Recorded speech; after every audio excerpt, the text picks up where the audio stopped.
Tervehdys vaan kaikille, se olen minä. Minut tunnetaan paremmin nimellä tietäjä. Tässä teille räppi, enää puuttuu vaan käppi. Tässä räpissä vertailen minua ja erästä toista. En ymmärrä miksi ihmiset pitää hyvänä tätä loista.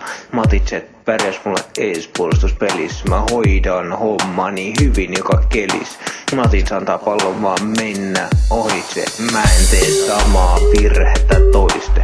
Vaikka ihmiset eivät ymmärrä miksi vihaan Matitsia, niin silti on vaikea löytää paskempia pelaajia.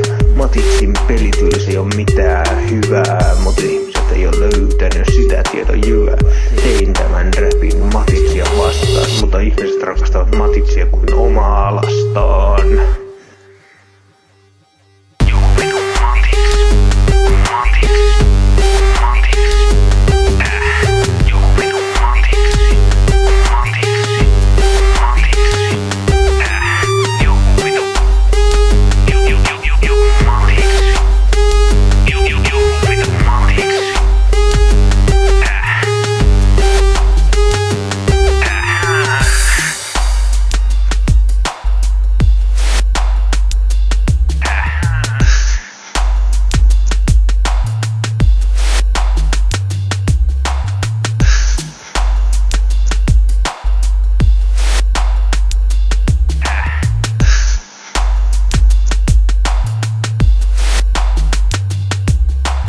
On Chelsea sentään jotain hyvää, kuten nämä muuta vai esiintyjää. Ensimmäisenä tulee Thibaut Courtois, tämä Chelsean ykkösveska, joka pallot hanskaan liimaa. Ei saa unohtaa John Terry, tätä Chelsean kapteeni, jota ilman Chelsea ei voita yhtään peliä.